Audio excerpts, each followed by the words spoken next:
But why do you lead this kind of a life? I mean, why do you have to shoot each other all the time? Well, see, well, in a black neighborhood, the people there, they wants to be leaders, and, you know, like, we don't have no black president.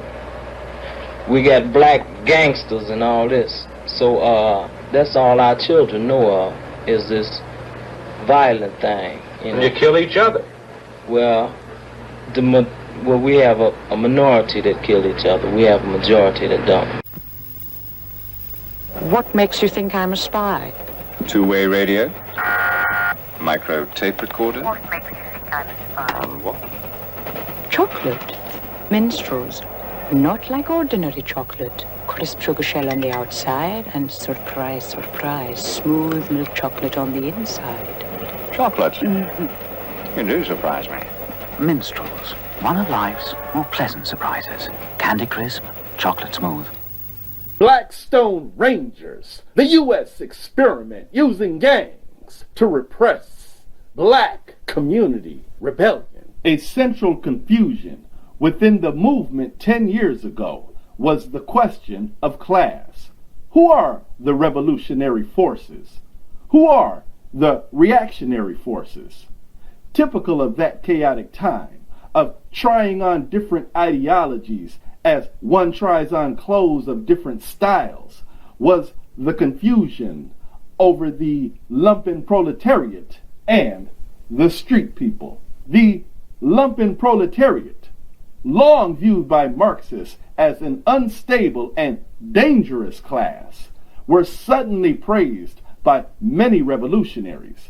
In 1969, when the Black Panther Party was explaining the forcible ouster of disruptive white leftists from their Oakland United Front Against Fascism conference, the Black Panther Party defined the ouster as lumpen proletariat discipline. Eldridge Cleaver, acting as one of the chief ideologists of the Panther Party, acclaimed the black urban lumpen proletariat to be the vanguard of the proletariat. This confused trend of hailing the lumpen as the most revolutionary strata in U.S. society was widespread in various third world movements and the New Left, Students for a Democratic Society. This fall, in Chicago, we will lead massive demonstrations against the war in support of the Black Panther Party and in solidarity with all political prisoners. Today, he is a professor of education at the University of Illinois at Chicago. But in 1969, Bill Ayers and the other leaders of a group called the Weathermen felt frustrated by the slow pace of efforts to end the Vietnam War.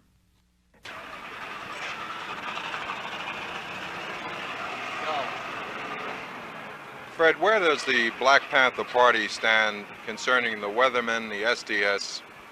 We stand way back from the SDS and the Weathermen because we believe that the Weathermen action, there's two actions, there's RIM 2 and Weathermen. We think they call them both national action. We think that RIM 2 is national action, Weathermen is national reaction, you know. We think it is anarchistic, opportunistic, individualistic, it's chauvinistic, it's custoristic, and that's the bad part about it. It's custoristic in that its leaders take people into situations where the people can be massacred, and they call that revolution. And it's nothing but child's play, it's folly, and it's criminal because people can be hurt. We say that they're doing exactly what the pigs want them to do. When they take people down and just do nothing, play around, and the pigs are prepared for this, and they'll wipe all of those young people out. We think these people may be sincere, but they're misguided, they're muddleheads, and they're scatterbrains. The only way we can show them is to criticize them like we're doing right now, and then leave from here and go to the federal building and have a demonstration that's to educate, a demonstration that is disciplined and organized, you know. And that's what we're going to have to do, and let them see the examples. Tell me why you feel the approach of the SDS Weatherman is wrong. I feel it is wrong, just as I said before. No, don't tell me just you said before. That's why I asked you again. Just answer straight, just in case we use this part. In this study, we show how the capitalist state, in the form of a reform poverty program, reached down into the very mass of the oppressed in one community in Chicago to recruit a force to keep a repressive order for it. It was the leadership role played by the lumpen proletarian elements within that organization of oppressed that gave the government its leverage. Further, the situation was both masked and confused by a split within the state, with certain police elements savagely turning on their newly bought lumpen allies. During this time, the movement was able neither to successfully intervene nor even to expose this deadly maneuver because of our confused ideas about the lumpen. This resulted in a situation where the de facto public emphasis of the movement towards this development was to support the repression. As startling as this may seem, it underlies the practical necessity of class analysis in guiding our immediate work. When radicals in the 60s spoke of the lumpen, they were usually talking about what they also called street people as a whole, so that a high school age gang member, an unemployed veteran just back from Vietnam, and an aspiring pimp or heroin pusher might be classed together as a lumpen. Often, a personal involvement with violence and crime was regarded as immediate proof of a high potential for revolutionary work. This confusion about class had tragic results. Lack of a precise understanding about the lumpen proletariat is still so dangerous because it blinds us to a key factor in the development of repression against the oppressed. Marxists have traditionally made a sharp distinction between the poorest, most oppressed layers of the working class, who are property-less and often jobless, and the lumpen proletariat, the latter existing on the bottom edge of society, no longer having any relation to the means of production and distribution. They owe no loyalty save to their own personal interest, and far from having solidarity with any class, they are all too willing to live as parasites, preying on their own people. At times, this point is obscure, since the lumpen are traditional victims of police activity. In a famous passage in the manifesto, Marx and Engels wrote, "The dangerous class, the social scum, that passively rotting mass thrown off by the lowest layers of old society, may here and there be swept into the movement by a proletarian revolution. Its conditions of life, however, prepare it far more for the part of a bribed tool of reactionary intrigue." That analysis is still accurate, and it helps us understand how organizations of street people are successfully used by the ruling class. A case study in Chicago. In 1965 to 1970, national attention was focused on the explosive political growth of black youth gangs in Chicago, Illinois. Two South Side gangs in particular, the Black Blackstone Nation and their rivals, the Disciples, rapidly became empires. Thousands of youth could be mobilized wearing either the red berets of the Stones or the blue berets of the D's. Immediately, the civil rights movement and the white liberal community saw these gangs as ready-made organizations to advance the interest of social reform. Both believed that the police harassment of ghetto youth and the poverty of gang members opened the door to recruiting these gang structures en masse into the movement. The Black Blackstone Nation, the largest of the two youth gangs, was perhaps the most successfully publicized organization of its kind in the United States. from its origins as a grammar school marching group for the annual Bud Billiken Day, a traditional celebration sponsored by the Chicago Defender and participated in by tens of thousands of Chicago blacks. The Stones soon grew into a local Woodlawn gang. In the early 60s, that gang, the Blackstone Rangers, became the General Motors of the South Side Chicago gangs. It found the key to growth by becoming a conglomerate of gangs, by convincing local gangs to affiliate into the Blackstone structure. The local leaders were represented on the main 21, the leadership council of what later became known as the Black P.Stone Nation. At their peak, the Stones had most of the gang youth on the south side from 23rd Street to the city's southern edge, with additional affiliates in the black suburbs, the west side and north side, and claimed membership was between 5,000 and 7,000. The disciples, these, were generally conceded to be fewer in number, more of a fighting gang and less political than the Stones. They were more dominant in the Inglewood area, west of Woodlawn.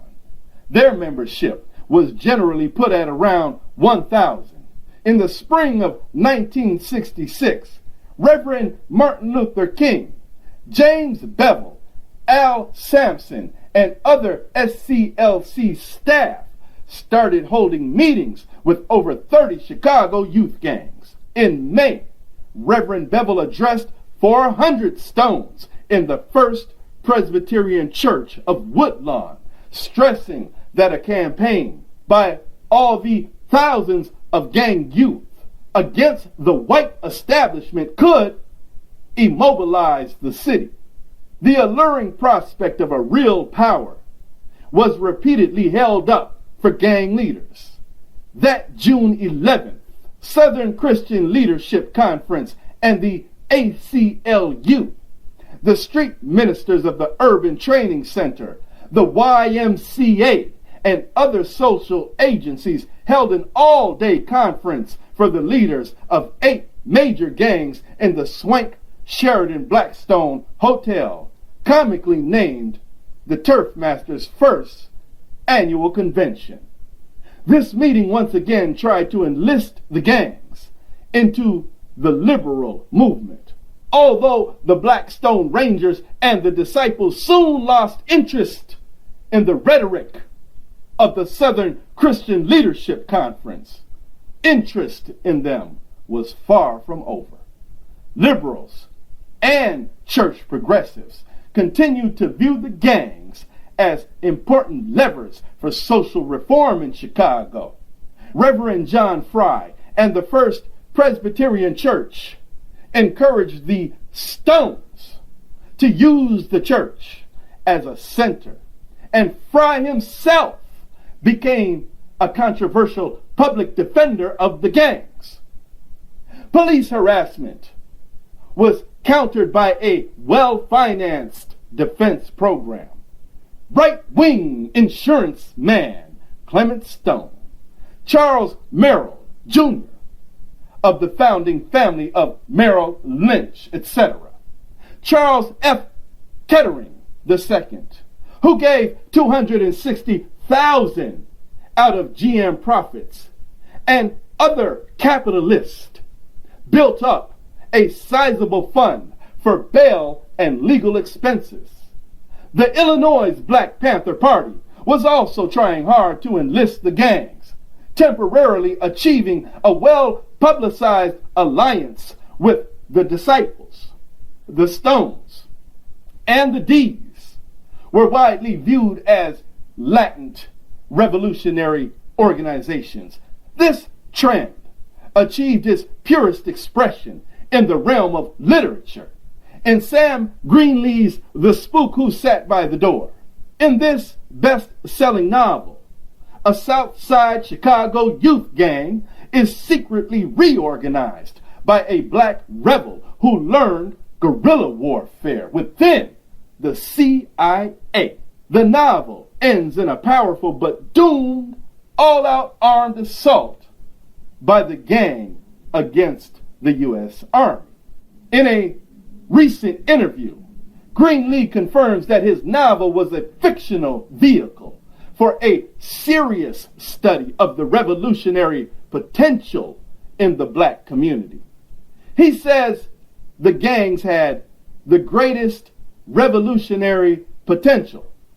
All they lacked was orientation and leadership.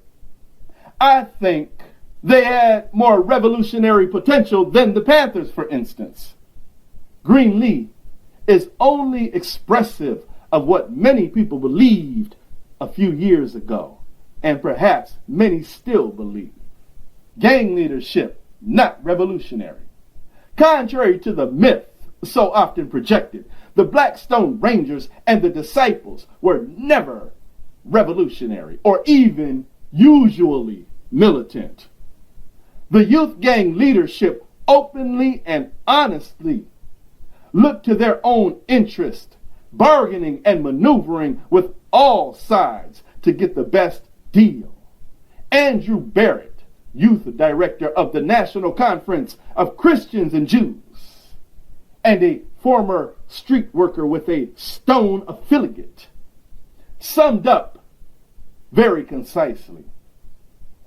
The Rangers are becoming highly politically oriented. They are interested in getting a piece of the action, not tearing down the system. As Greenlee himself points out, most of street gang activity is antisocial, and it is and was a serious problem to the community. They weren't Robin Hoods. They weren't robbing from the rich to feed the poor. Their rip-offs weren't taking place in Highland Park. They were taking place in Woodlawn and Lawndale. They were ripping off their friends, neighbors, mothers, fathers, daughters. While the black liberation organizations have always had to fight the repressive police structures to publicize their racist crimes and organize against them, the Stones and the D's leadership had a policy of submission to the police. Time and again, they hoped that cooperation with the police might earn them favors, particularly personal protection from arrest. What was the exact nature of that cooperation with the Chicago Police Department? The gang leadership, particularly elements of the main 21 of Blackstone, served the police as informers and enforcers, suppressing sparks of black unrest.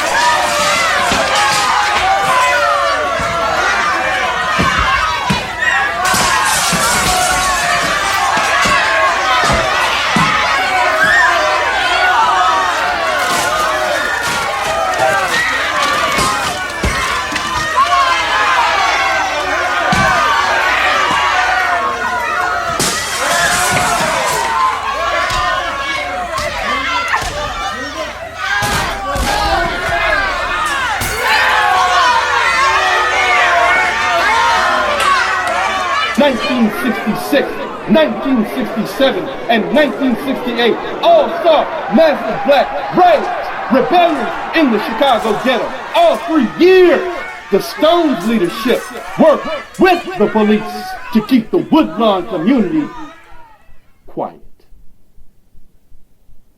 In a grant application to the OEO, the Woodlawn organization gave an example of this activity.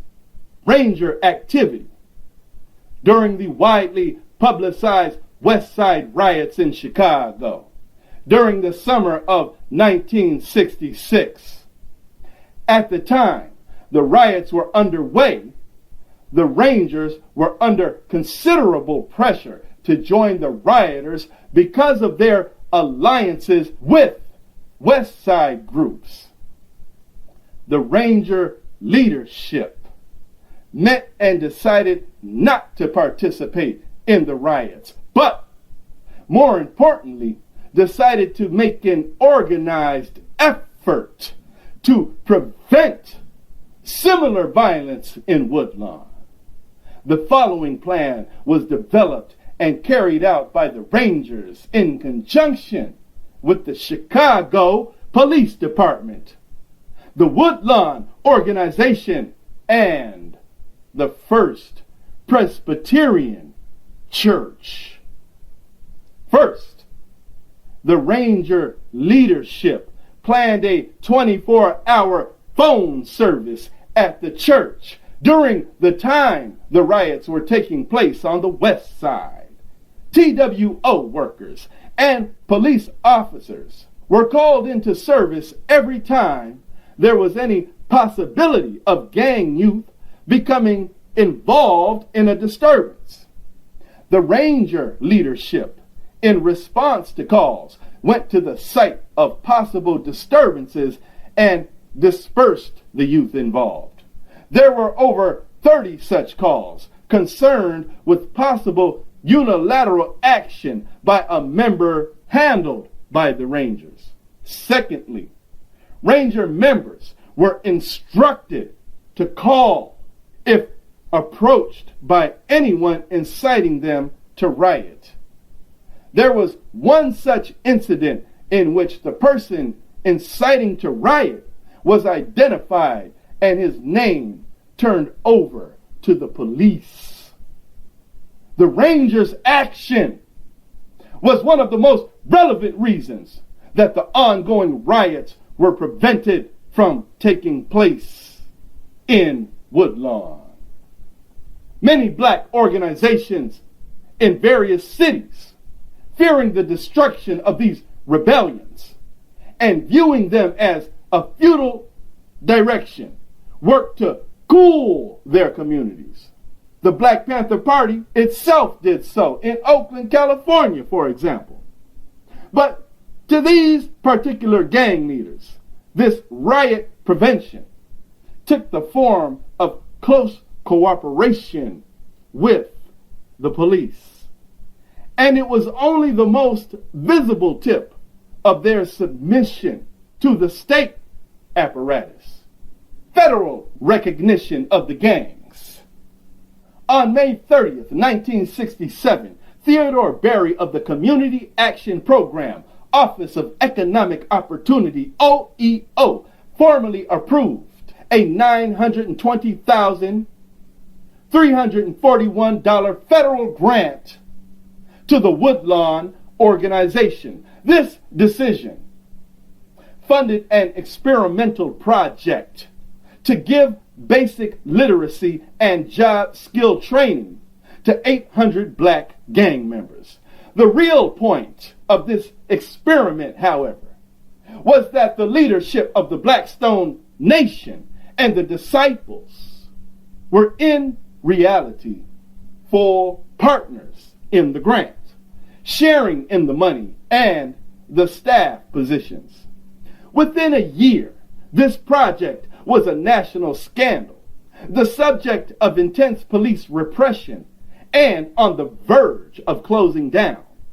The political coup de grace was delivered by Senator McClellan, who in July 1968 held a Senate inquisition designed to stir up headlines and racist stereotypes. This federal grant was the high water mark of the influence of the Blackstone Nation and its best-known leader, Jeff Fort. It is quite easy to evaluate the effectiveness of the grant. As of June 1968, only 105 youth had been placed in jobs during the previous year, of whom 65 were still employed. Microscopic results for $1 million project. The reason, of course, is that there is a shortage of jobs in the U.S. for black youth. This is particularly true for youth with police records and a gang history. An internal OEO memorandum dated April 2nd, 1968, admitted that the lack of jobs was the most glaring problem. The only area where the grant showed practical results was in the reduction of gang violence between Stones and D's. Youth gang murders dropped 44% in the 3rd Police District between the summers of 1966 and 1967 as gang leadership restrained fighting lest it endanger the flow of OEO dollars. It is important to understand that for the government, the success or failure of this project had little to do with how many black youth found jobs or didn't kill each other. This OEO grant was a disguised Vietnam-style counterinsurgency program, an experiment in enlisting lumpen proletarian gang elements to help police the ghetto. We're talking about revolution. People get hung on like Panthers of self-defense. That's hard war. We're talking about war, urban guerrilla war. Panthers are here. Panthers are here. For uptown. Okay? For anyone who lives in uptown. The thing we're about is that this is your community. This is your community. Let's move. Come on. And we can't move without you. We can't move. We can't move without the people. Call up the police when nothing's going on and the police are going to come make it happen. They try to put your words in your mouth, make you put yourself in jail. But I want you people to stick together, and I'll stick with Black Panthers, they'll stick with me, and I know they will. We're going to do it our own way, and that's all there is to it. Right on, your own way. In the early spring of 1967, a quiet meeting was held at the Woodlawn Organization offices on East 63rd Street in Chicago. 6 men representing T.W.O, Chicago Urban League, and the Office of Economic Opportunity took part in this meeting. The Chicagoans wanted to make certain there were no misunderstandings about the proposed gang project. In particular, they wanted it understood in advance that the main 21 and the D's leadership would use their power to rip off funds from the project. There was no other way the project could work. The senior OEO representative replied that he understood quite well that it posed no problems for Washington. He then went ahead to sketch out, off the record, the dynamics of the project. The real goal of the project was to help create a black mafia. OEO knew that the Blackstone Main 21 had fantasies of becoming another syndicate, taking over control of drugs, numbers, prostitution, and protection in the South Side ghetto. OEO, by giving them hundreds of thousands of dollars, job patronage for their members, federal legitimization, and helping arrange police connections, would give them at least a chance at their goal. Since white ethnic groups had advanced themselves through organized crimes, OEO was willing to help blacks do the same. All the participants agreed that the main 21 had poor odds for success, but that they owed it to the black community to try and help them. Many believe that promoting black control of organized crime is an important step upwards for the black community, but it's hard to imagine the government acting from that motive.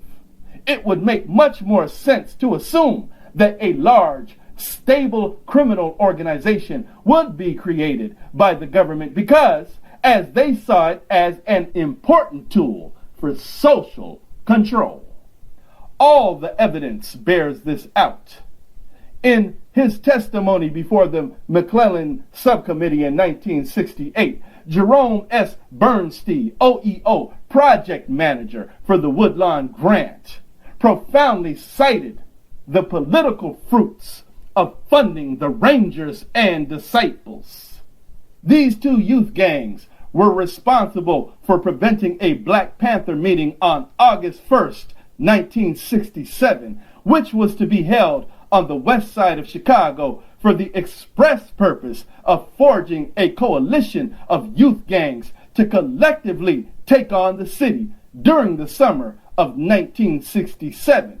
These two gangs proclaimed that there would be no riots and there would be no Black Panther meeting.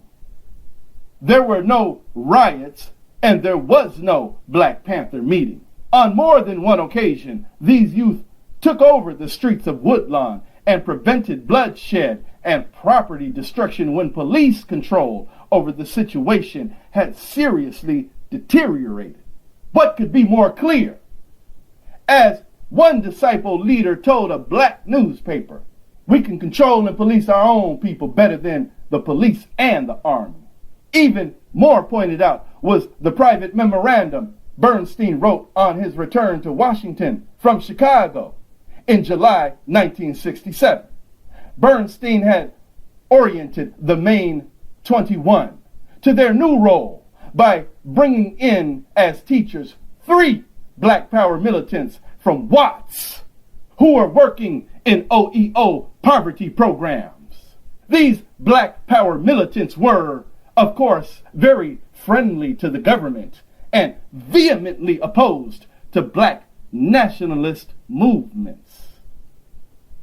Bernstein soon got a report from Reverend Arthur Brazier, president of T.W.O, that their new pupils had learned their lessons quickly.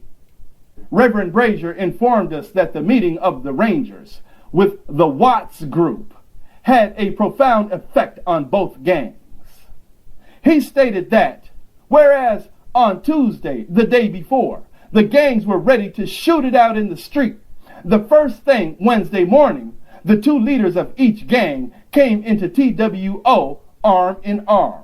They informed Reverend Brazier that they were opposed to any rioting in Chicago and that they would not permit any riots to take place in their hood. They stated that they would not tolerate outside agitators coming into their community to provoke riots and that they would run them out of Woodlawn and, if necessary, shoot them. Reverend Brazier informed me that he had received a call from Commander Griffin, who was concerned about a rumor that an agitator from Detroit had arrived in Chicago to foment riots and that he was operating in South Chicago. Commander Griffin stated that his men could not identify who this individual was, nor could his men locate him.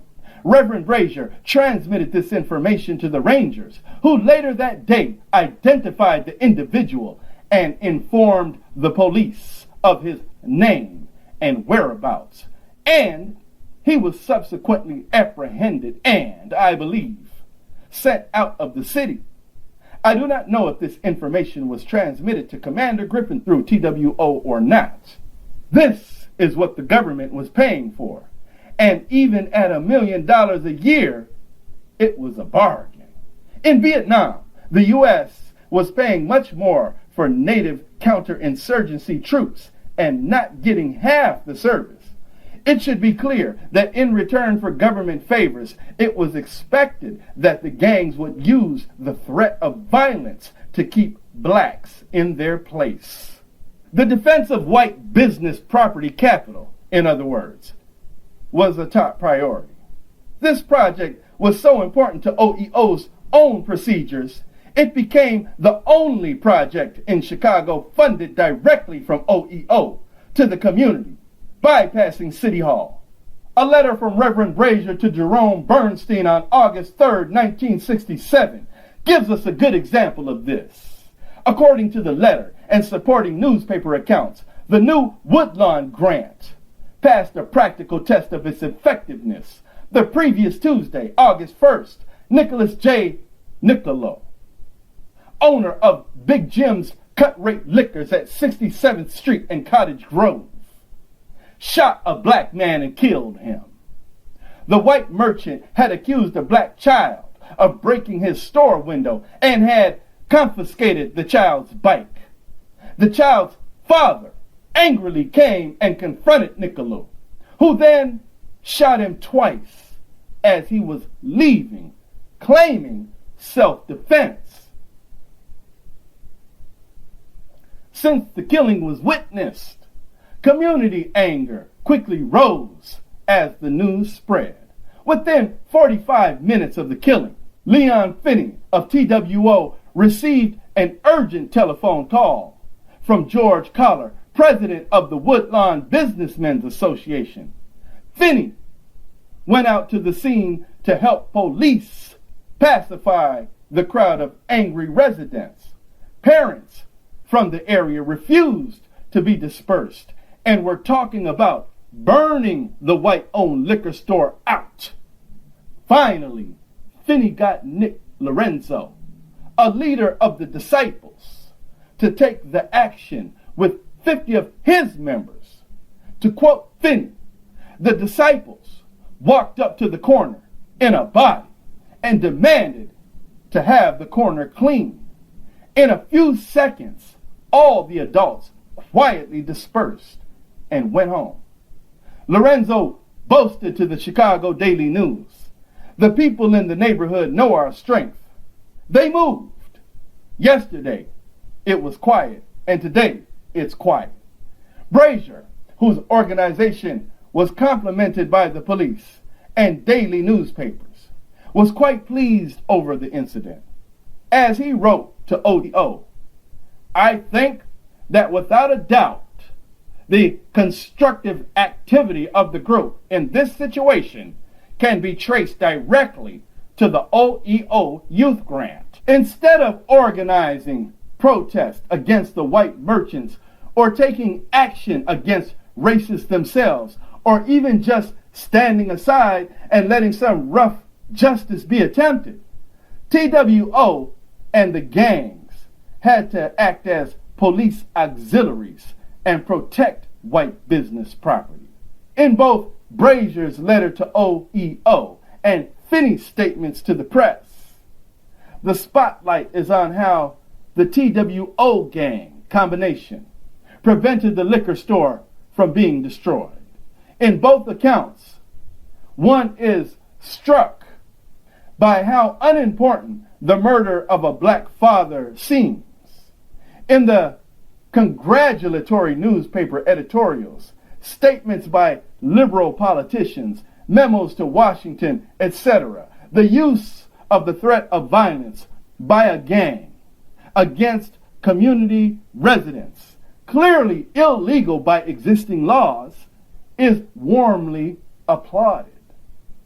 This reveals the essence of capitalist law and order. Such cooperation with the police against the people was the condition of the grant and built into the program. Every day, project staff met with Sergeant Wilson, 3rd District Chicago Police Department, to exchange information. Twice a month, Commander Griffin of the 3rd District met with Reverend Brazier and other project officials at a monitoring meeting at regional OEO offices. T.W.O. was trusted sufficiently by the police to be given copies of the reports turned in by police informers inside the gangs themselves.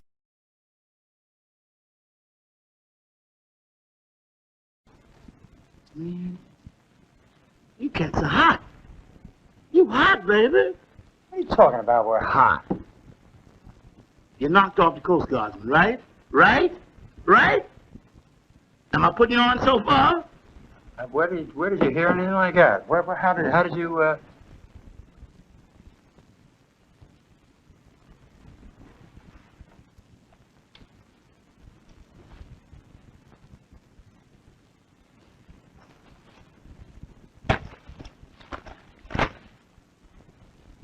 Plus the squawk box, plus the tubes. Hey, look at that. Yeah. Beautiful. Beautiful. FBI. When you cats do it up, you really do it up right. It was easy. Shut up. Oh, you know, dum-dum is always kid. Well, it doesn't even say, what is it? It doesn't say anything about us or anything in here, what is it? Hey, man, look. You guys come in my place, you're calling attention to yourself, your man's heavy on smack, you're upsetting my joint, the man could be right behind you. Look, enjoy yourself, get stoned, and blow, okay? Okay? I'm uptight. Let's cut. Prove it. Beautiful, the sooner the better. No offense intended. Remember, you ain't seen us. Man, I got the funds on my payroll.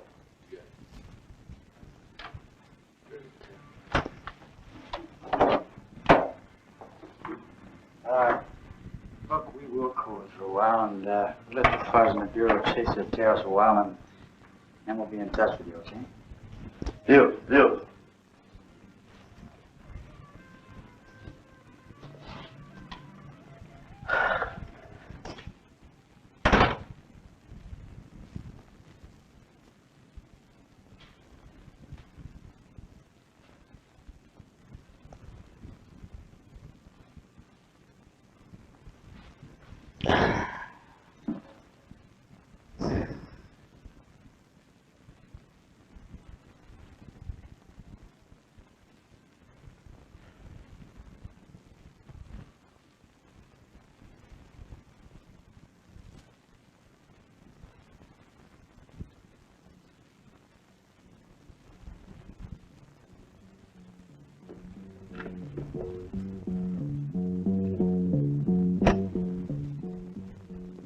Hello, operator. Give me the FBI.